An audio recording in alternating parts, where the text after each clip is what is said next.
Very good evening to you. It's gone Friday night, 7 o'clock, and you are tuned to the football pitch live on YouTube. Got a full house tonight. Myself, obviously, hosting Cammy McDonald, regular co-host Dennis Newell. We're also joined by regular guest and Aberdeen fan for his sins in a shape by Ian Harrison. And for the first time making his first appearance, popping his cherry, as we say, we have Scouse Andy Lockhart, who, like myself, is a Washington Commanders, Washington Redskins fan. But for his sins, he is a Liverpool fan. And just to give you an idea, we will be talking Liverpool tonight. What has happened to the Anfield Club this season? Premier League champions last season, but it's all gone belly up this season. But go ahead, like, subscribe to us on YouTube. As I say, it does help us out a ton, as it says on the screen there. Go ahead, tell your pals and everything else, all that kind of good stuff. But we'll start with Dennis. Dennis, good evening. So I'm completely thrown because I couldn't hear the intro music there. So I'm okay. But good evening, Dennis. How are we? Good evening, Cammy. Good evening, Ian, and you, Andy, as well. Everybody's fine, I think. You batter. We're all good. We're all good.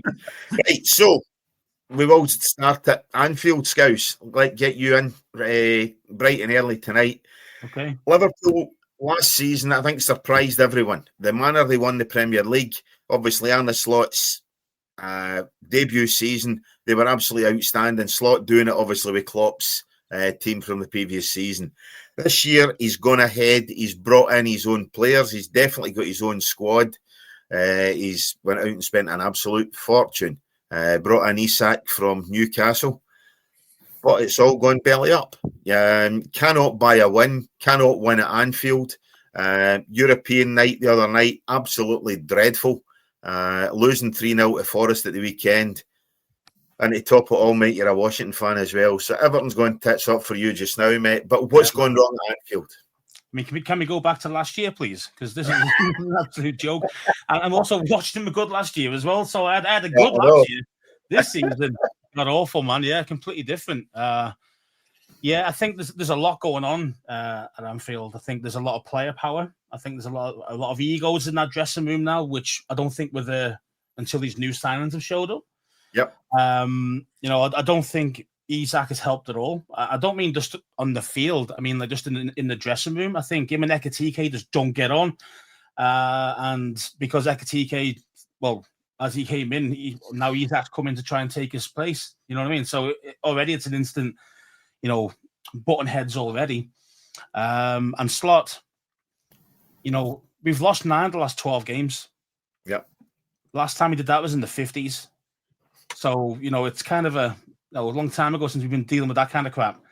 And we haven't always been good either. Even in the 90s, we didn't do shit like this. Sorry for swearing, but, it's that kind of thing, man. Like, I'm just not impressed. I'm not impressed with Slot. I don't think the players have worked at all. I was one of those guys at the start of the summer transfer window. I was looking at it going, we're changing the team too quickly. We're changing too many out, too many in. And this team's got to gel and it's going to take a long, long time. We won't be able to hit the ground running to actually produce the results we need. Because obviously being champions, you expect to be up there again this year. And obviously it's unfortunately been proven right. I don't know what a Slot actually is real, like what I'm looking for. His real formation that he really wants to play. And because he doesn't know that, and we don't know that as fans, it's kind of like, well, yeah, the players don't know it either. So it's kind of it's a big problem, man. And there's a lot of poor performances going on as well. Yeah, I mean, Konate is an absolute liability, absolute joke. I mean, this guy should have been booted out the team weeks ago. Being honest with you, and the fullbacks that new ones have brought in. I mean, I liked those signings at the start. Thought they would be really good for us. However, horrible. Give me Robertson back again. Wish I could have Robertson 5 years ago. I'll tell you that. Wish I could still have him at his prime years. We all love Robertson. But he's still better than Kirk is right now. Yeah. Right back. I mean, I don't understand Slot's game there either.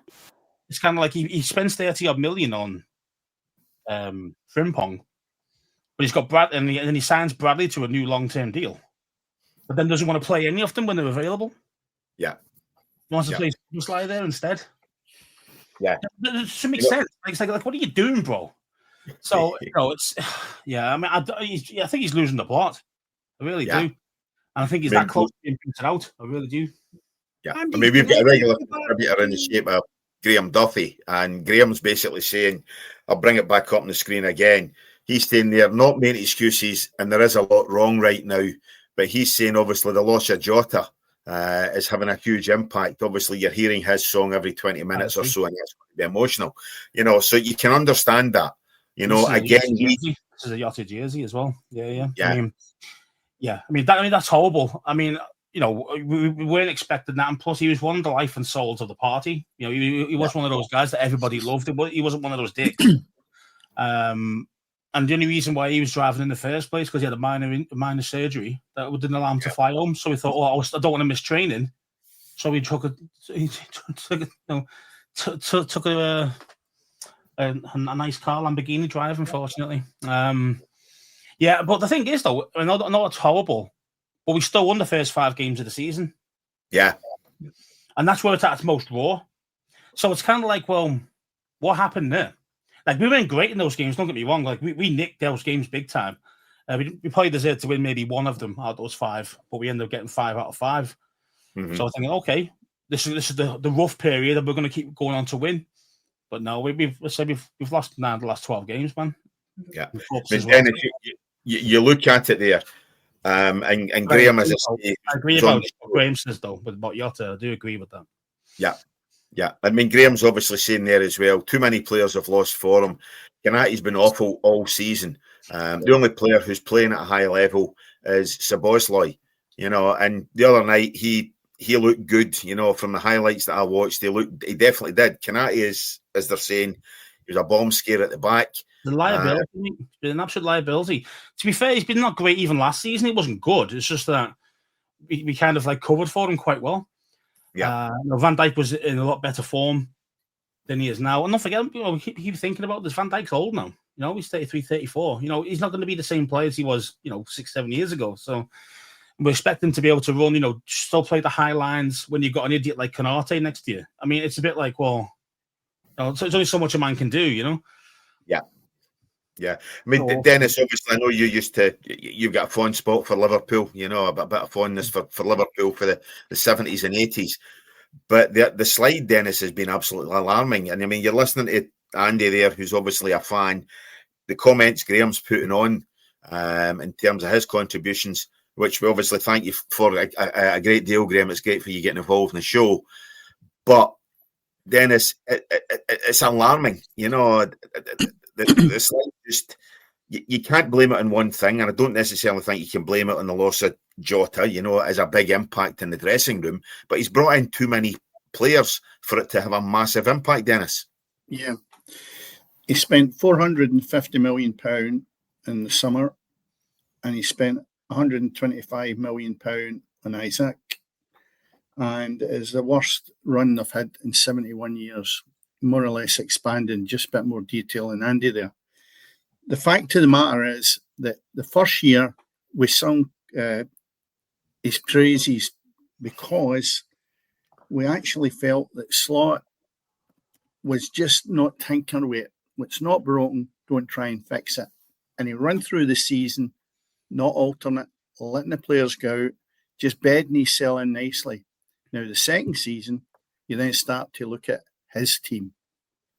And you also look at it, and that's the question I was going to ask Andy is, how long has Richard Hughes been at the club? Because he's the man that's making decisions on what players are coming in. So when you look at that, you say to yourself, is this the same scenario as we've got up in Scotland with Rangers and identifying the right players and the manager gets thrown under the bus with it? Slot, to a point, has got to realise that you're now in control. It's your team.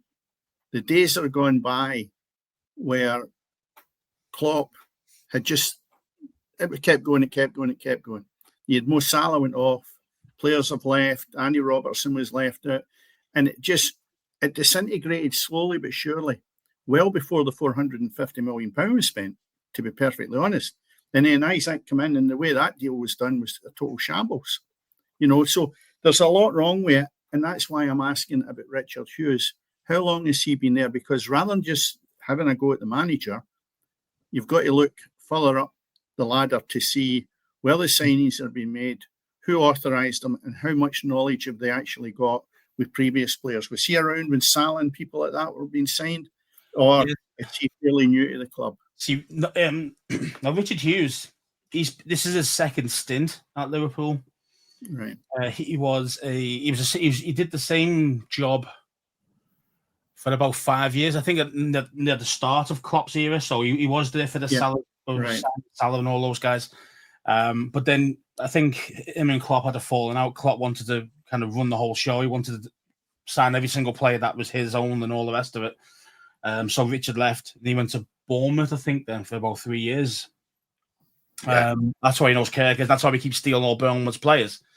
If you noticed that one, they buy a lot of Bournemouth players. And we have to Semenyo as well in January. So again, all these things. So Richard Hughes is all part of that. And I do think, but he only came back this year though, so he is brand new to Slot. Right. But again, I think. Well, don't forget, Slot didn't get any transfers last year. It was a case of that's the squad you've got. I think we got Chiesa. I think that was the only thing we got, and that was already signed, sealed before really he showed up. And he doesn't even like Chiesa, even though he's probably been our best, most impactful player. Actually, Chiesa. I mean, he plays 5 minutes a game. That's how bad we've been. So. And Slot just doesn't fancy him. Just doesn't want to put him on the field when we've got a chance to actually do something. It was only when we're 3-0 down, he brings him on. Doesn't make sense, man. But he certainly did have the situation where he came in and he didn't rock the boat. And Graham's put a print up there. Klopp's players that you could argue didn't work because Klopp didn't win the league. But the combination of Slot coming in with Klopp's players worked really well. I think the recipe at that moment in time was a great transformation and it was a great fit. But there seems to be this juggling around now to say we need to change the whole team, the whole setup, the whole style. That still wasn't needed. And I think it's been too much of a gulf in the way that they've gone from league winners to now trying to make progression. And the jigsaw parts are just not working. They're definitely not working. And that's a problem. But they're going to have to address it without throwing money at it because the money they've spent is unbelievable. And I mean, there's some deadwood there, as you rightly say, Andy. And I think what you need really as well is Salah getting back in form. All strikers go off the boil. We were talking about this last week. And I think he's a prime example of it. The man's talent is absolutely magnificent. And, again, I go back to the other one as well, Robertson. I don't know really why he was left out. They thought they had a replacement. He's not that old. He's still got a bit of life left in him yet, as we can see in the Scottish games. So it's a difficult one. Liverpool, because they have dropped, they're not expected to drop. Other teams get away with it. The expectations are so high that the next stage is then you talk about, will he get the sack? I don't think he will unless he goes another run, another 5 or 6 games without winning. I can still see him being here after Christmas. I don't think they're that bad. But at the same time, everybody's gunning for them now, and that doesn't help either. Yeah. Ian, you're obviously saying you've got a Liverpool fan at home as well, or close to a Liverpool fan. What's his thoughts and obviously your own thoughts on what's happening? I mean, is this something that Slot can turn around? What do you guys feel that it's going to take to change basically the rudderless ship? Yeah. Well, I spoke to him last night, and I'll give you some facts, right? So here's facts from the game last night, and I was quite astounded when I read them. Liverpool possession last night was over 63%. The 27 shots on goal, the opposition had 9. The 10 actually on target. they had 55 touches opposed to 15 inside the opposition's box. They had 11 corners opposed to 4. They won every single contest that you could put down as a stat.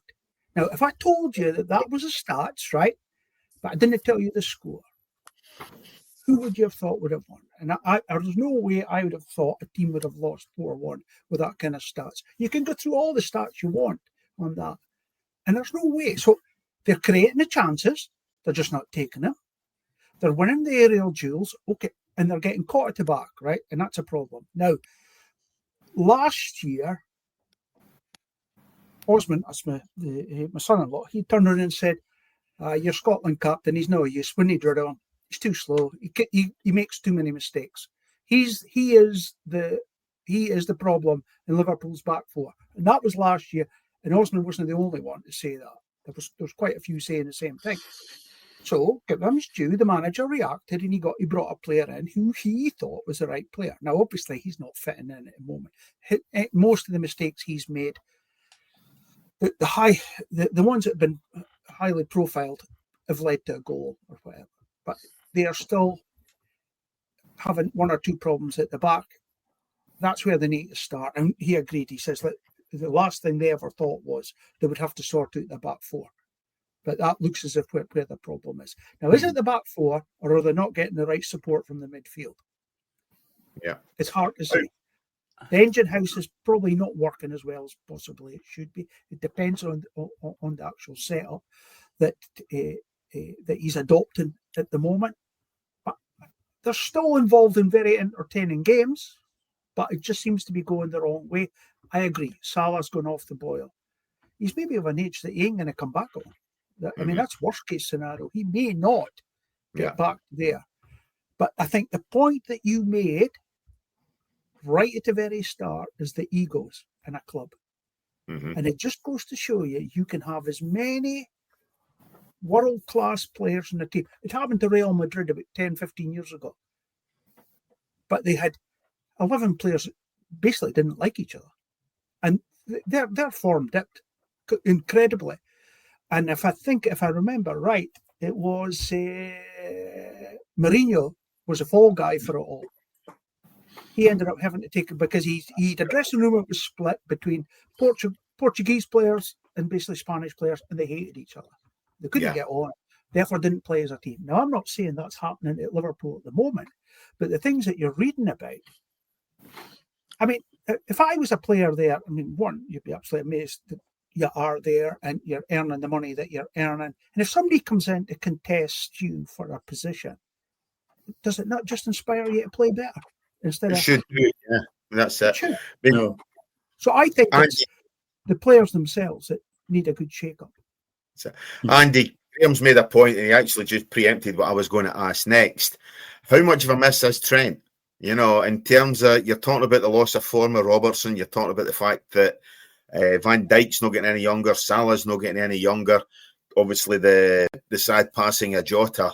But one thing that nobody seems to mention is the fact that Trent left to go to Real Madrid, and that's coincided with the loss of form of Salah, you know, because he's got nobody coming down that right-hand side to create anything for him at all, you know. So, and obviously if Robertson's not in a position, well, one where he's not playing, but if he is playing, he can't get down that left-hand side to get the ball across goal, even for Salah coming in at the far post, you know. So there's nothing happening for Mo Salah. So how much of a loss is Trent Alexander-Arnold? I mean, is he a loss? Yes. I think he's a loss as in going forward. I mean, defensively, he's always had an issue. But again, let's face it, he stood next to the liability that is Konate. So who was the real problem there? Was it Trent? Or was it actually Konate who kept saying the same thing all the time? Trent can't defend. Well, actually, maybe it's because he was left on his own a lot, because Konate was just doing his own thing because he's a goddamn fool, you know? So, and then Sal doesn't track back. That's one thing that Sal doesn't do. He really tracks back. So the right back does always gets kind of like isolated a little bit. And a lot of teams are getting onto that this season. They're really, really punishing us down our right-hand side because there's nobody there. There's Bradley on his own, or there's going to be Frimpong, who really is more of a winger, more than a fullback. So he's not great at tackling. I mean, Bradley's trying to do his best out there when he does play. And there's obviously, say he's a very good player, but again, he's not a right back. You know, he should be playing attacking midfield where he should be playing. That's the best position. So, but normally it's always been that way where like Gravenberch would always kind of come across and try and help out the right back. That'd be his main job. Where this year, Slot's allowing him to get forward as well. Yeah, which again doesn't make sense because he's the only real backup defensively we've got in our midfield. You know, McAllister's not been the same player this year. I don't know what's happened to him. I don't know why his form's so bad. Last season was fantastic. This season, he's awful. Like really different. Like who's this McAllister? Is this his brother or something? You know, honestly, because it's just ridiculous how much his form's dropped. And I'm saying Gravenberch's doing his best out there, but again, now they're giving him free reign to go forward. At the end of the day, everyone thought he was an attacking midfield player before we started playing him and holding midfield. So his natural instinct now to go forward, leaving the midfield wide open. Our defense is crap as it is, and we always play a high line. You know, and you know, teams just picking us apart, man. Yeah, he's been injured a while as well, which doesn't help us. Yeah, Graham's asking there. Do you think he's to push harder to get Gay? Now, I think Gay's probably one of the best fullbacks in the league. I think he's absolutely outstanding. His form at Palace this season has been nothing short of sensational. And again, he chips in with the odd goal as well. You know, so I've got him in my fantasy. So he's getting me points. He plays centre back, doesn't he? He plays in a 3, doesn't he? Plays in a 3. Yeah. I think when you're looking at Slot's true system, I think he really wants to play 3 at the back and have 2 genuine wing backs, and that's what he would have in Kirkes and Frimpong. However, we haven't got the centre backs to do it. That's the problem. Yeah. So Gay, yes. I mean, we were all too respectful, I think, in that one. Where with the Isak one, we kind of like, you know, muddied the waters a little bit, kind of made them think about it, made them all stew a little bit, and then Newcastle obviously caved at the end. We should have done a little bit of that with Gay. We were too professional. You know what I mean? If we really wanted him, we should have kind of forced the issue a little bit. I mean, Glasner threatened to resign and all sorts. You know what I mean? If he sold, that's why last minute he pulled out. Yeah. I mean, of course, he's a big upgrade in Konate. I mean, Konate wouldn't be anywhere near that first team if we had him. Yeah. I mean, Isak to me was a player that you went out and spent £125 million that you didn't need. You know, whereas Gay is a player you could probably have got him for 75, 80 million maybe. You know, it's certainly his form smacks of being that type of defender. You know, whether he's playing. 30 mil, didn't we? We had him set up for 30 mil. 30 mil? Yeah, because this is last year of his deal. He's got a Palace. Okay. So we waited to near the end to get him cheaper, I think. Or Palace was still playing, to try and stall it as long as he can, do you know what I mean? But then Glasner threw his dummy out the prime, which is fair enough. He's one of your best defenders, you know. Yeah. The word coming out of Spain is that if Gay doesn't go to an English club in the January transfer, he's going to Spain, and that's what he's hanging out for. Yeah. I think he wants to go to Spain. I don't know. I really don't. But I think when potentially it was an overseas. It depends what his agents agreed with, whatever. But he's hanging out for, and they think that is what it is. If you can do a Trent, okay, whereas he just times out his contract and then all the money goes to him. Mm-hmm. No transfer deal, no nothing. The money just goes in between him and the agent. They pocket the lot. So look out for Trent's Spanish teacher heading to Crystal Palace. Yeah, I don't only think Gay. He comes across like a natural, genuine person. You know, like a genuine nice guy, like a true leader, true captain. I don't think he'd do that to Palace. Unless Palace said, "Look, we want you to keep your contract, and we'll let you go for free." Unless they've agreed that with Palace, I can't see him doing that. It's not like Trent, where he led us along. Oh, the agent's going to talk about it. The agent's going to do this. This is why a lot of us were hurt when we decided to do that, because one, he's one of our own. 2, he just played us, played the fans the whole way down, and that's the reason why he gets booed. And that's why he got all that hatred. For when he came on, when he made the decision, when he played for us at that time, and then when he went to Madrid, he got grief again. So, there's ways and means of going about it. If you want to ruin legacy, it's very easy to do that. I mean, Trent had like 80 odd assists for us from right back. It's phenomenal output. You know what I mean? But now everyone's forgetting about that. Only focus on the negatives of him. So, what a way of ruining yourself to get loads of money. Which, to be fair, he was earning 250 grand a week at Liverpool. So it's not like he's broke. Do you know what I mean? Like, it's yeah. So is it as bad as we're thinking? Because while I was listening to you there, I had a look at the Champions League. The Champions League situation, when you look at it, you're looking at that 8th spot and above to be in the mix, right? Automatic. Yeah. Mm-hmm. So Liverpool are sitting in 9 points, right? And then to get into the top 1, 2, 3, 4, 5, you just need to win the next game. You came in 6th spot. Well, so that to me is no so much doom and gloom. It's the expectations of Liverpool. Then you look at the league. Now, sitting in 12th is not healthy, but a 2-game swing gets you to 24 and you're sitting second in the league. It's not all the end of the world. But the thing is, though, we've got to start winning some games. That's the problem.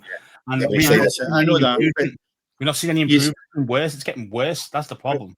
We're sitting here with potentially thinking, I'm the only one that's mentioned it. Will the manager stay? Will the manager go? On the back of where the position is at this moment in time. It's the last thing I would even think would be thought about at this moment in time, when potentially you're still able to get up into that top section of Champions League, and you still could be sitting in second place at this moment in time after 3 games. So, I mean, yes, you're not wrong. I would like to sit here again, maybe in a month, Andy, and we have a conversation that's deeper, rather than, it's not even a knee-jerk reaction. It's sensible because the decline in Liverpool since last year has been really rapid, right? It's a rapid performance, and the money spent, I think, is the real issue, rather than me just creating 2 positions around, or as Ian brings it, stats for the midweek game.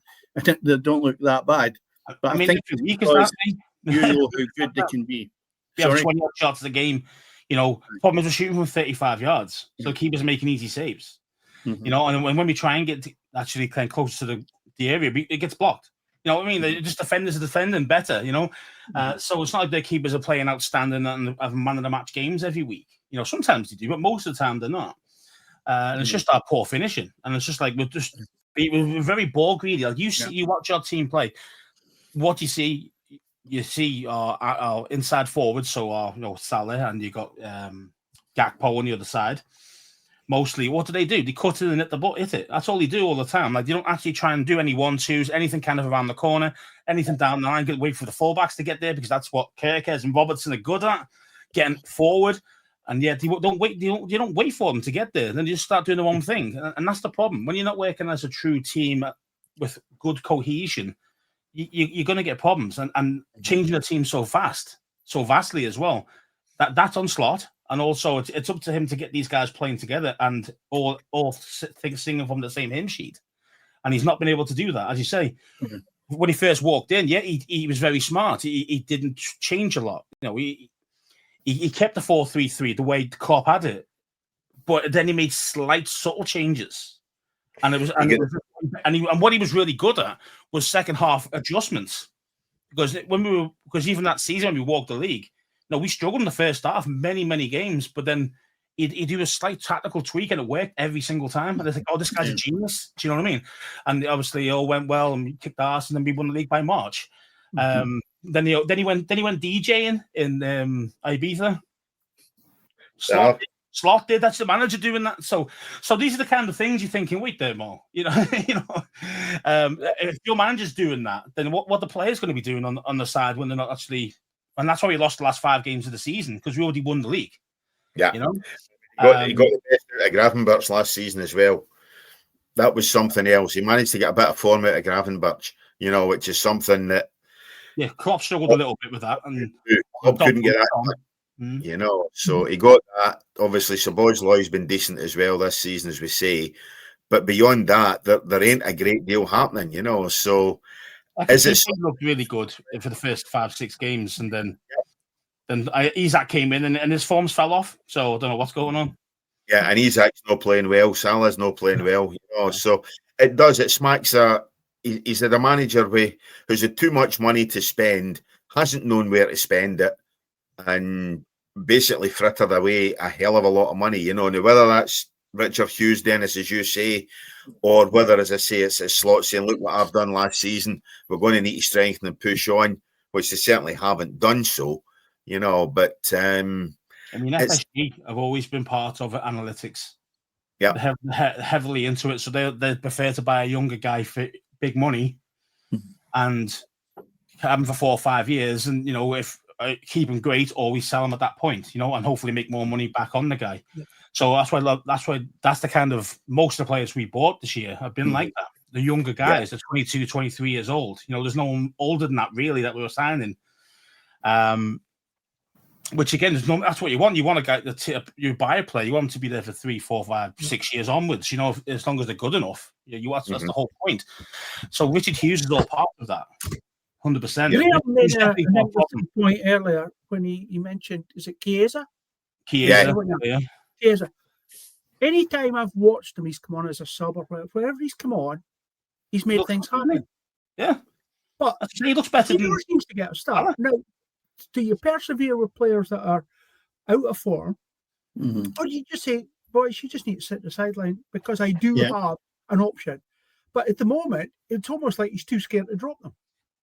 That's what I was just going to say. I think I totally agree. I think he's not holding these legendary players to account.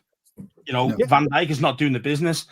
Salah's not doing the business. You can go through like 8 to 11 aren't playing well. It's kind of like, but he's not doing anything about it. He's not punishing these guys. He's not fining them. He's not dropping them. He's not doing anything. It's like, carry on, lads. Keep going. Andy, that's where I think I look at this, and that's when you start to point the finger at the manager. If players are not doing well, and this covers all areas, there's no sentiment when you stick a guy out in the park if he's not doing the gig for you, and that's where you lose your job. You lose the job because you do not take them out of the team. I'm seeing that regular up here in Scotland, and he's doing a good job. But, the persistent playing bad players, when in actual fact there is outlets, more so in Liverpool, that are not being used in relation to try and improve the team. And that annoys me big time, because when you try and defend a manager and you start to look at what changes he's made to freshen it up, and he's not doing it, that's when I think to myself, that's when you make a judgment and say, is he the right guy? Because he's not seeing the mistakes. If he is, he's not rectifying it, and that's his job. And that's where I say the jury's out on him, because the points you're making now, he's not changing flawed players. You've got to get fresh blood in there. If Salah's not doing the gig, as Graham's rightly saying, and Ian's talking about there as well, you've got to let him get out, freshen his cell up and come back in and compete against the guy that he's been replaced by. That's what you've got to do. You need that competition in the team. And if you've not got to be competitive, you have no future at any club. So, that's where the whole thing, looking at the manager and what he's doing to improve it, is in question then. Yeah, the problem is with Slot is that he kind of like this in the post-match interviews, he just talks a load of crap. You know what I mean? Like this season, like you're just thinking, what are you talking about? Well, what are you watching in this game? Like, am I watching the same game? Like what are you doing? Like for example, he talks about the left winger. We didn't buy a left winger. I think our biggest miss, as in the guys we sold, is Luis Diaz. I think we're really, really missing someone like him. Because when we were struggling, he was a guy you would take the game by the scruff of the neck and do something about it. And that dragged the team along. Do you know what I mean? Like he weren't that good. Like Diaz is that good, and he's killing it in Germany, which I knew he would. Well, he's got goals in him. That's always, if you look at the goals in him, when Salah's dried up, he would be chipping in and getting these goals. Yeah. That across the team is important, rather than just relying on maybe one man. 100%. And Gakpo isn't the same player as that. Mm-hmm. And then they went, well, we didn't buy a left winger to help Gakpo, because we've got the young lad named Rio Ngamoa, his name is. 17-year-old, looks phenomenal player. However, he's raw. You know what I mean? So we don't want to stunt his growth. Okay, but then you don't even play him. It's always Gakpo every single week, every single game. It's like me. You got your favourites, mostly the Dutch guys, by the way. Slot, and he's just, yeah. I mean, to be fair, I think if we lose Sunday, I think he's gone. I genuinely believe it. I think it is that. Sunday, I think he's gone. Yeah, nothing would shock me there. But what I would say, and just on the point of what Graham's saying again, which is, where are the leaders? They should be coming forward. And just what he's saying. If you're going to play me, I want to play every week because I'm good enough, and the players round about me are good enough to get us out of this hole. We've just been unfortunate at the moment. But it ain't coming, is it? No. Do you see it? I mean, I've not seen anything. I've not seen proof of life. I've not seen anything. I would love to know who was responsible for all these transfers, getting the losing of Luis Diaz, the players that are coming in. At the moment, the manager's taking the hit for it all. It was probably completely out of his hands because it's a business they're running. Mm-hmm. Completely a business they're running. And he is a coach, and that's probably where was that. You get to make no decisions on players coming in, going out, because we're here to make big money. And you will work with what we've given you. If that's the case, then £500 million isn't good business sense then, Ian. Wasting £500 million in the transfer market ain't good business sense, especially when you brought in players who are not of a quality to make your club any better. And some of them haven't. Isak's been exceptional at Newcastle, but he was a one-man striker. Let's be honest, he had a couple of bit part players alongside him at Newcastle. He's not a player to come in and take the game by the scruff of the neck. You only need to look at what he's done at Sweden, what he's done internationally. He's not that type of player. He's not a player he's got to be the main focal point. He's not a team player, is what I was kind of saying there, He goes missing a lot of the time. And that's what he does. Yeah. Sorry. But in saying that, the board could protect the manager if they wanted to by saying, these are the decisions that were made by the board, not by the manager, by the board. Boards don't do that, Ian. They don't do it. Why would they take that? They pay the manager to give all that. Do that. That's the thing, Big Cammy, what we're seeing now is, and it's really coming to the surface, bad decisions made by sporting directors. We'll put them in the big circle. All the people that are bringing in players and accountable to each club, we'll call them sporting directors, right? There is now an abundance of them that are dragging managers and the clubs down because they don't have an eye for talent. They don't. They're not fit for purpose. We're seeing it up here in Scotland. We're seeing it at both the major clubs, Celtic and Rangers. Lesser clubs, say like Aberdeen, do it a bit better, I think. But when you look at the two main teams up here, terrible decision making by people that are not actually you would class as part of the management team, sporting directors, and we've seen it year after year now, bringing in total garbage that are no fit for purpose, and the agents have run rings round them. Rings round these guys. And it's as if they've got stuffing hanging out the back of their head when the agents come in. Yeah. And you just see it week in and week out. And as we talk about it there, with your man, Richard Hughes, is he the main man that's accountable? And as Ian rightly says, their coaches are only doing the job they've been employed to do. I don't think they should be thrown into the lion's den like that, because good people have lost their job on bad decisions made by these sporting directors. And the sooner clubs look at this bigger picture and say to themselves, wait a minute, we need to get this right, because these guys have been hung out to dry, that we're paying a good salary to as managers or coaches, and it's not really 100% their fault, but on you go. And then there's another dud is brought in as a bad player. So who's really accountable? And I would always ask the question, I'd say to Richard Hughes, would you actually spend that money of your own on that player if you had it? Would you spend that money? That's a question you should all ask yourself. I mean, we just need to look at Rangers, which hopefully I'll have a rant on in about 10 minutes. You go £8 million on a guy that can't score goals. Now, if you had £8 million, would you buy him? No, it wasn't your money. So you don't give a damn. It's always easy to spend other people's money. Or you spend 125,000 125 million on a player. Would you actually spend that if you were a millionaire? Even, of course, you would. You're hoping to get that kind of, it's a can't miss deal. Like, as in, like, it's never going to go wrong. You're buying those type of dudes. Those guys are just the elite players. It's like, so if I'm Richard Hughes, I'm thinking, well, I've got 300 mil in the bank that I can kind of, go and get that guy, go and get Ekatike and this and this guy, which is great. But as I say, it's one of them. You think that I can't go wrong with getting Isak. He's proven Premier League. He's proven goal scorer. You're thinking, game on, and we need a new number 9. So I was like, would you buy a second-hand car, this guy? Yeah. Of course he wouldn't. He'd make sure it's brand new with a warranty. You're buying these players and they've got nothing. Yeah, there's no, half of them are dead money. 26, 27, you think, okay, but I get your point. And it's a different system. Liverpool employ a different system for what Newcastle did. Oh yeah, as I say, that's the difference. And it's the same as I say with Sweden. He's just he's gone off the boil there as well.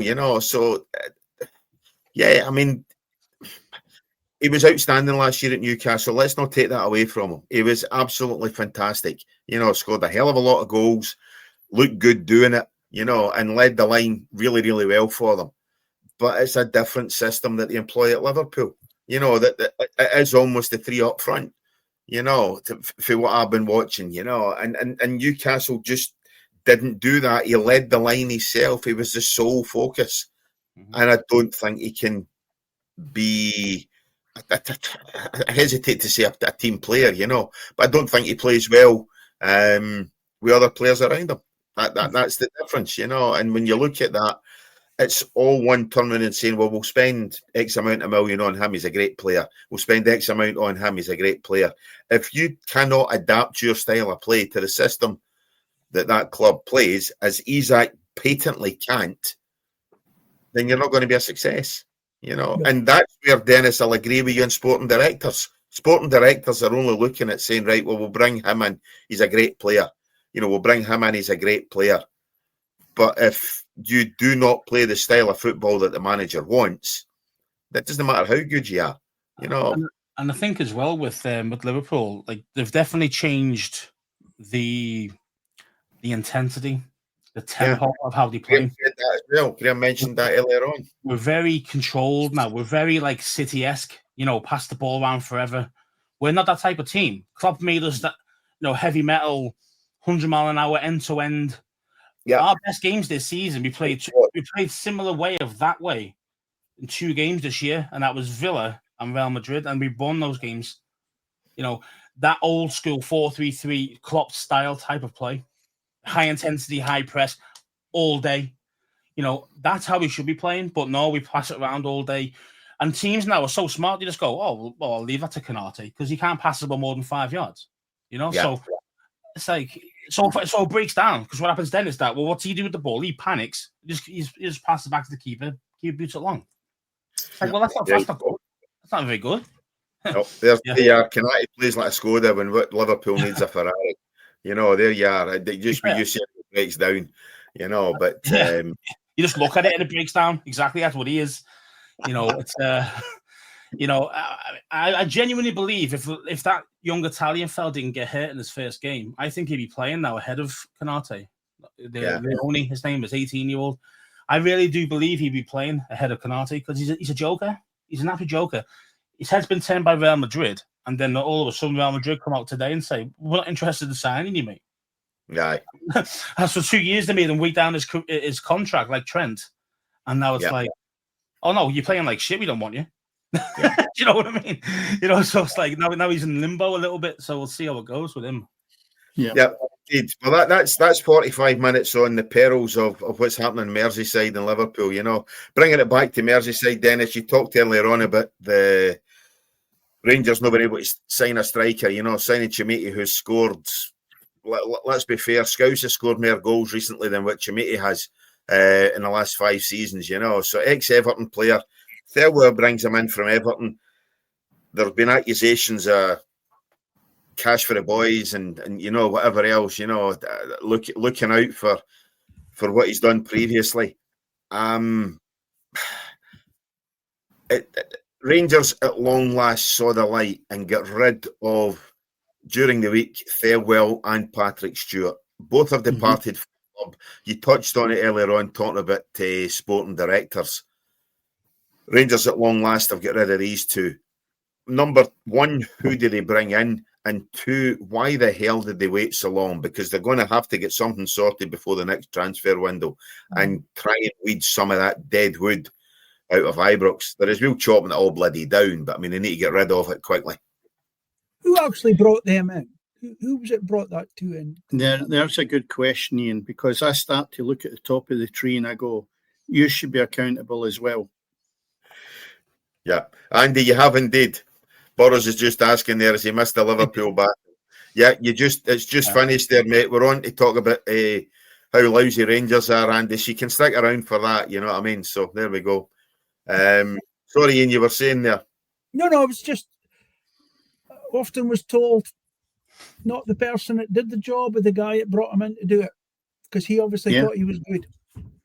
But Ian, I looked through the qualifications and the education side of this board of directors, and I think I raised it maybe about 4 weeks ago, and it was astounding. And I did say at the time, they've got enough brain power there to get you to the moon, and yet they can't go across the other side of Glasgow and get 3 points. And that's the problem we've got. You've got people involved in football at that top level who have got absolutely magnificent knowledge of so many things. But when it gets to football, they are so limited. And because they've got that money and they've got that brain power, and they seem to think that coming into the world of football, that's enough. It's not enough. It's never enough. And again, if you get the chance, have a look at that board of directors. Unbelievable. And yet, they're like a bag of mince when they're trying to put sporting directors and the right players into the club. Absolutely shocking. And, it's like watching students you sometimes worry when you see them hardly being able to cut across the road. And these are the people for the future are running the country. I mean, I see this regularly when I go up to St Andrews. You see them wandering about there. They can barely walk across the road, some of them. But the future is the type of people we are talking about who have no common sense and unbelievable brain power. And that's what the problem we've got today with the top level of top-heavy clubs, going back to who employed the sporting directors or the level that's bringing in players that are no fit for purpose. And the person that's paying for this is a normal throughout the world nowadays. Joe Bloggs, it's got to go and do a shift to pay to get in. Now, I looked at the crowd there for last night's game at Ibrox. It wasn't even 40,000, 38,000 something. I was quite surprised because it just shows you that some of them are chucking it. They've had enough of it. Yeah. And really, looking at the Rangers team last night and the players without going through them all individually, I actually thought after it and thought, are these inflatables managing to go all the way up the Clyde? And we're getting the migrants coming into Glasgow, and Rangers, Ibrox is only probably a couple of miles away. They're just rolling up at the front door and getting a game. Because if you had watched that performance last night with them, you might believe for a minute it was asylum seekers. It was that bad. It is absolutely appalling. And I also thought as well, if you freed every single one of them with the exception of the goalkeeper, and you said to the Scottish Premier League managers, you can have them, all you've got to do is pay their wages they're on. I don't think one of them would get a game in any other team. Now, I'd never ever in my life thought that I'd be saying that about any of the old firm, and Celtic are no million miles behind them. That if you said to other clubs, you can have their players, just pay the wages that they've been signed up for, because we need to offload them, I think they'd be left with the bulk of them. Yeah. Because they are not good enough. Celtic and Rangers are on a level of their own when it comes to wages. The I rest know that, Ian. I'm trying not to say you give them for free and give them $2,000 a week. That just wouldn't happen. But at the same time, I don't think if you were giving them $2,000 a week and it was a game of football, they would want it or they would take them. I was being generous. There's not many you would want anyway. No. I That's think the point I'm trying to make. They're the dire. point Dennis is making there, and bring it back to Soccer Aid, we could end up doing Soccer Aid for the Rangers team next season, because something is going to need to be done to pay the wages, because it's true enough. There's very, very few players there. I mean, at least they've got their whole defences on loan, so they can ship them back to clubs that to their parents' clubs, or to their parent clubs, sorry. But you look at what else they've got. Dennis, I know you slaughtered Dessers, but Christ, Rangers would bite your hand off just now for a Dessers. They'd almost bite your hand off. But Cammy, off. that doesn't make excuses for the state they're in now. If you look at it, Raskin was classed now as one of the better players. He was one that was ready to go to the road and would have been freed. And I really was worried there when you talked about Soccer Aid, because they wouldn't get a game with him either. I thought you were going to say they'll need to have a game in that to raise some money for themselves. There's no chance that we get in that lineup. No, I really believe, though, that Rangers have got a major problem. Celtic will be the next ones, because the supporters are not going to let that lie that the sporting directors, etc., have left Rangers without them having their tuppence worth. They had a good result during the week, but the bottom line is you watch, there'll be movements at Celtic if they slip shortly. But, Cammy, I'll tell you what, it's a hard shift for who they bring in, because the players are so poor, and you just need to look at the big centre half in last night's game. There's people come out of pub in Sunday matches, and they would have done a better job of clearing that. In fact, a drunk man would have done a better job. You said to me the night I hadn't seen it. Yeah. You need to have a look at this goal. As you say, there's guys coming off the boats could probably have done a better job than half of that team last night, Certainly, and some of them do look as if they haven't seen anybody else other than folk on the boats, you know what I mean? So some of the performances they're doing. Let's give a bit of credit to Celtic. I know obviously we're bashing the old firm, but let's give Celtic a bit of credit last night. That was a fantastic result. To go to Rotterdam and get a 3-1 victory over there, absolutely excellent result, and we're very, very quick to bash Scottish football, but to go to Feyenoord and get a 3-1 victory, that takes you back to the late 60s, early 70s when Celtic were getting results in Europe. And actually beating clubs like Feyenoord and things like that. So fair play to Celtic getting that result last night. Yeah, they played well. Played very well. Going to go behind Ian. Yeah, they came. Yeah, it was difficult for them, but they did. They played really well. So, as you say, give them credit for that. But they've done well. What you were saying about like the Rangers, it was just the fact that we're probably not giving Hearts enough credit for what they've done. Without a doubt. With a very limited budget, the budget of everybody else, and they've pulled a set of players together that work really well for each other. I watched them against Aberdeen, and I felt sorry for them, because they should have at least got a draw at that game. They probably should have won it. But Aberdeen rode their luck, and they needed points at the moment. But on another day, I think I would have gladly let them have the points, because the more that they push Celtic and Rangers, the more pressure they're under, it opens the cracks up more. Whereas if they're comfortable, you don't see them.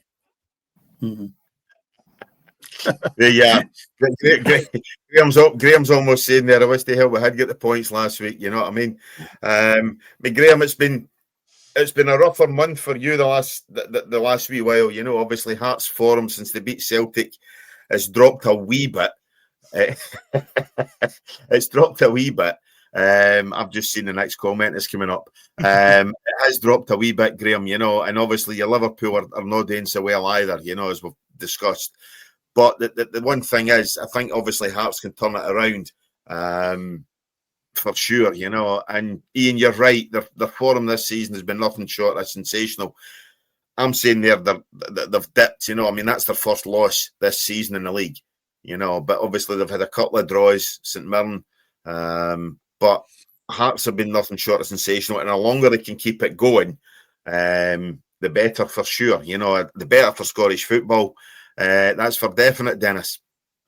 Yeah, I've said in the tipped it, probably the kiss of death, but I'm tipping Hearts again and again to win the league. But if you look at the Tony Bloom part, that was something I was going to mention as well. That a lot of people should maybe look at the way he does his business. when we're talking about sporting directors and how things go about it, because Tony Bloom is the unbelievable chairman that is bringing in money, and he's also helping Hearts out as well. And it's working exceptionally well. So a lot of people that are in failing clubs at this moment in time, like the ones we've discussed, need to maybe take a leaf at his book and say, right, we'll have a chat with you. How do you think we should go about it? Who do you think we should get in that will help us get back to the levels that we should be at? I don't think it costs much to go and have a discussion with people like that have done it right. And Hearts, yeah, definitely. Aberdeen, just the fact that Hearts are doing exceptionally well and Aberdeen's managed to get a result, Ian, is that a sign of things to come with Aberdeen? I know they got a result last night in the conference against a team that was sitting a fair bit above them in the Conference League. Do you think there's an improvement? I didn't see the game, but yes, there is. Are they turning the corner? Definitely an improvement in form, and they've actually, thankfully, he's actually putting his faith in youth.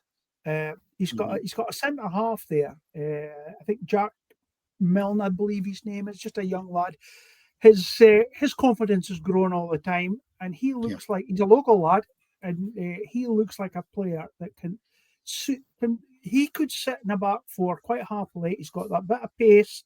He looks comfortable on the ball, but obviously it's a big decision when you're sitting bottom of the league to put your faith in youth. And he started to do that because he's realised that we need to get out of a hole, and we're slowly but surely doing that. But hopefully, as I say, you bring in new players, then they've all got to try and merge and play together well. But there was a lot of luck last Sunday. I'm not going to get away from that, but sometimes the luck has gone the other way. So yeah, well, see if they turn the corner.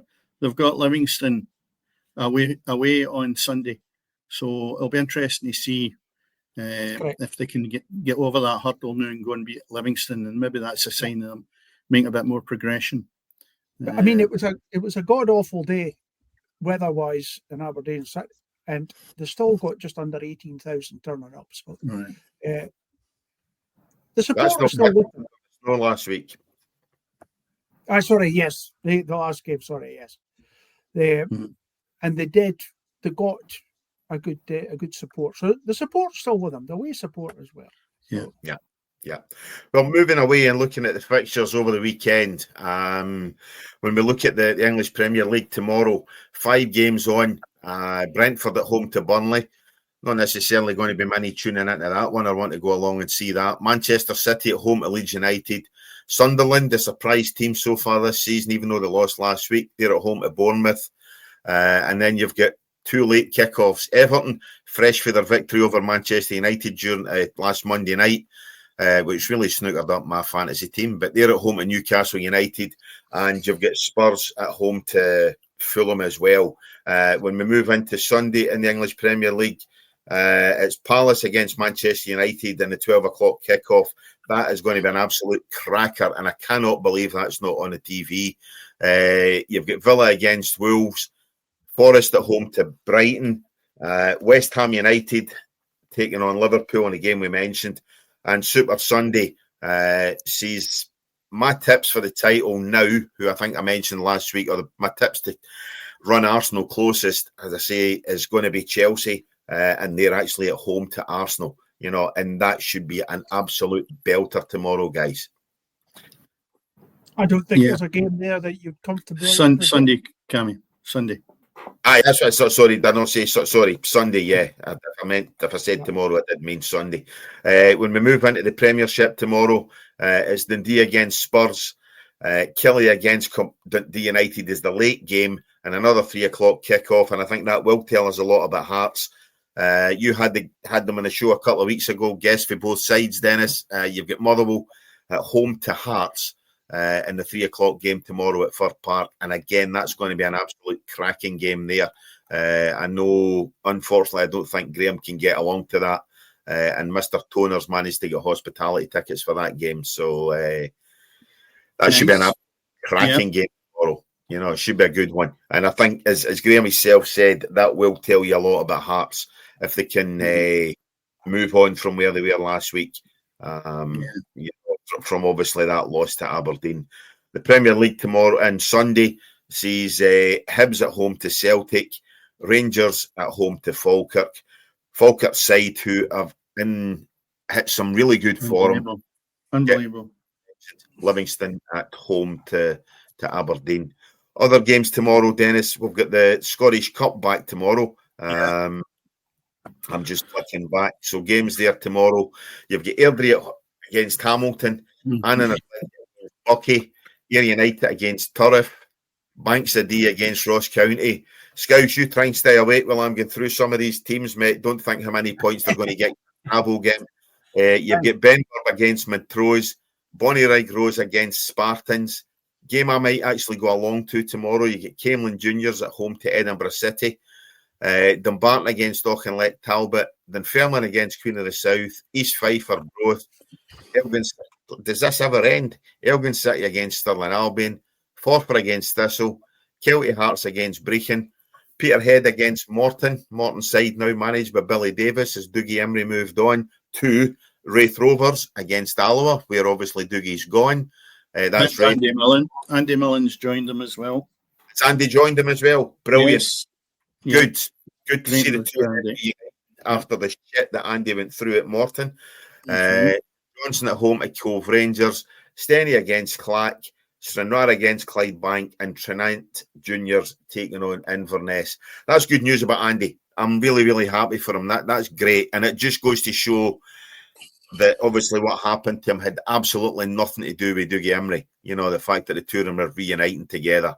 That's spoken to him. I just read it. So I can only pass on what I've read rather than speaking to Andy. So we will try and get him on the show in the next 2 or 3 weeks and see what his thoughts are on Wraith Rovers and the move that he's got. That'll be interesting. Yeah. Scouts, any of the games catch your attention in the Scottish Cup? Kelty Hearts. Yeah. Where are they? Where's that? Where about Scotland? Well, it's not that far from where Hartley comes up occasionally. Near Dunfermline. That's the easiest way. So it's close to Dunfermline. Might go to a game sometime. Yeah. Well, if you're up in February, you can go to a game. Oh, yeah, you're going to a Celtic game or Rangers game? Oh, I think it's the Rangers game. He's staying in Edinburgh and going to the Rangers game. So if you're up for that, you can maybe take in a game where you can maybe go along to that with Burrows and his clan. Obviously, I'll not be there, but you can maybe take that in with them. Are you going? No, I'm in Gran Canaria. Oh, at that time, fun, isn't it? Eh? Try it for some. What can I say, mate? What can I say? It's not just Washington and Spain I go to, you know. Yeah. Or watching at Madrid. Well, guys, listen, it's been an interesting show tonight. We did spend a hell of a lot of time on Liverpool, but we knew that was going to be the case. So thanks very much to Ian Harrison. Ian, I know obviously we spent a lot of time in Liverpool, didn't get the time to really discuss Aberdeen and Cove Rangers, but definitely appreciate your input on that. Scouts, good to problem.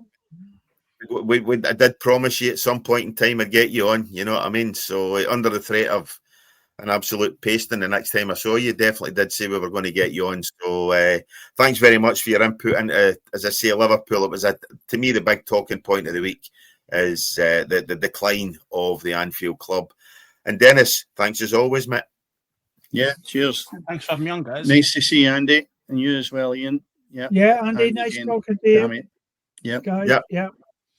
So all that remains to be seen is, say, guys, please go ahead, like, share, subscribe, tell your friends, tell your pals, get your dog, get your parrot, get your granny to subscribe, whoever else you can think about. It does help us out a lot because it is always happening on the pitch. Good night. Good night.